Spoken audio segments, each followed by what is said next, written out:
অর্থনৈতিক প্রবৃদ্ধির সাথে তাল মিলিয়ে দ্রুতগতির যাতায়াত নিশ্চিত করতে দেশব্যাপী একটি সমন্বিত জাতীয় এয়ার কানেক্টিভিটি গ্রিড বা জাতীয় আকাশপথ সংযোগ নেটওয়ার্ক গড়ে তোলার বিশাল উদ্যোগ নেওয়া হয়েছে। বর্তমানে দেশে 3টি আন্তর্জাতিক এবং 5টি অভ্যন্তরীণ বিমানবন্দর পূর্ণাঙ্গভাবে চালু রয়েছে, যার ফলে দেশের বিপুল সংখ্যক প্রান্তিক জনগোষ্ঠী আকাশপথের সুবিধা থেকে সরাসরি বঞ্চিত হচ্ছেন। কিন্তু এই নতুন মেগা পরিকল্পনার আওতায় দেশের অব্যবহৃত ও পরিত্যক্ত এয়ারস্ট্রিপগুলোকে সচল করে অন্তত 15 থেকে 20টি অভ্যন্তরীণ রুটের এক বিশাল আকাশপথের নেটওয়ার্ক তৈরি করা হবে।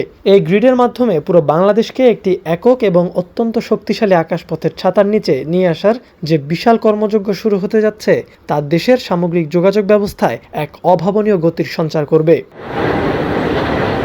জাতীয় এয়ার কানেক্টিভিটি গ্রিড গড়ার এই মেগা উদ্যোগের আওতায় দেশের প্রতিটি প্রান্তকে সরাসরি আকাশপথের নেটওয়ার্কে যুক্ত করার দীর্ঘমেয়াদী পরিকল্পনা হাতে নেওয়া হয়েছে। বিশেষ করে ঈশ্বরদী, ঠাকুরগাঁও, কুমিল্লা, শমশেরনগর এবং লালমনিরহাটের মতো দীর্ঘদিন ধরে বন্ধ থাকা অন্তত 5 থেকে 6টি আঞ্চলিক বা short take off and landing বিমানবন্দরকে নতুন করে আধুনিকায়ন করার পরিকল্পনা এই গ্রিডের অন্যতম বড় একটি অংশ। পরিসংখ্যান অনুযায়ী সড়কপথে দেশের এক প্রান্ত থেকে অন্য প্রান্তে যেতে যেখানে যানজট পেরিয়ে 8 থেকে 12 ঘন্টা সময় লাগে, সেখানে এই ছোট বিমানবন্দরগুলো চালু হলে -8 বা ATR 72 এর মতো 50 থেকে 70 আসন বিশিষ্ট টার্বোপ্রপ উড়োজাহাজগুলোর মাধ্যমে সেই দূরত্ব মাত্র 30 থেকে 45 মিনিটে পাড়ি দেওয়া সম্ভব হবে। এর ফলে অভ্যন্তরীণ যাতায়াত ব্যবস্থা হবে সম্পূর্ণ যানজটমুক্ত, দ্রুত এবং শতভাগ নিরবিচ্ছিন্ন।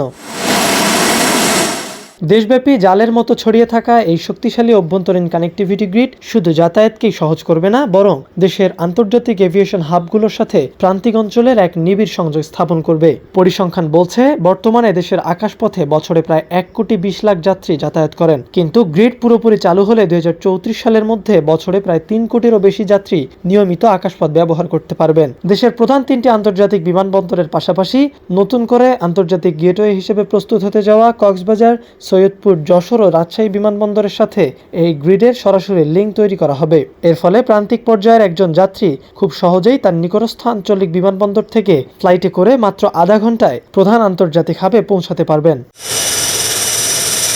জাতীয় এয়ার কানেক্টিভিটি গ্রিড গড়ে তোলার বিশাল উদ্যোগটি 2034 সালের মধ্যে বাংলাদেশকে দক্ষিণ ও দক্ষিণ পূর্ব এশিয়ার অন্যতম প্রধান এভিয়েশন হাবে পরিণত করার এক সুদূরপ্রসারী মাস্টার প্ল্যানের অত্যন্ত গুরুত্বপূর্ণ একটি অংশ। দেশের ভেতরে একটি শক্তিশালী ও নিরবিচ্ছিন্ন যোগাযোগ ব্যবস্থা নিশ্চিত করার এই মেগা পরিকল্পনা দেশের সামগ্রিক অর্থনৈতিক প্রবৃদ্ধি ও আধুনিকায়নে এক ঐতিহাসিক মাইলফলক হয়ে থাকবে। দেশের এভিয়েশন খাত ও যোগাযোগ ব্যবস্থার এই সমন্বিত অগ্রগতির মাধ্যমে সারা দেশের বিমান পরিবহন খাতকে একটি আধুনিক নেটওয়ার্কে আনার লক্ষ্যে সদ্য প্রস্তাবিত 2026-27 অর্থ বছরের জাতীয় বাজেটে যোগাযোগ ও পরিবহন খাতের জন্য প্রস্তাবিত 60,730 কোটি টাকার বিশাল বরাদ্দের একটি বড় অংশই এই মেগা পরিকল্পনার রূপরেখা বাস্তবায়নে ব্যয় করার আনুষ্ঠানিক প্রস্তাব দেওয়া হয়েছে।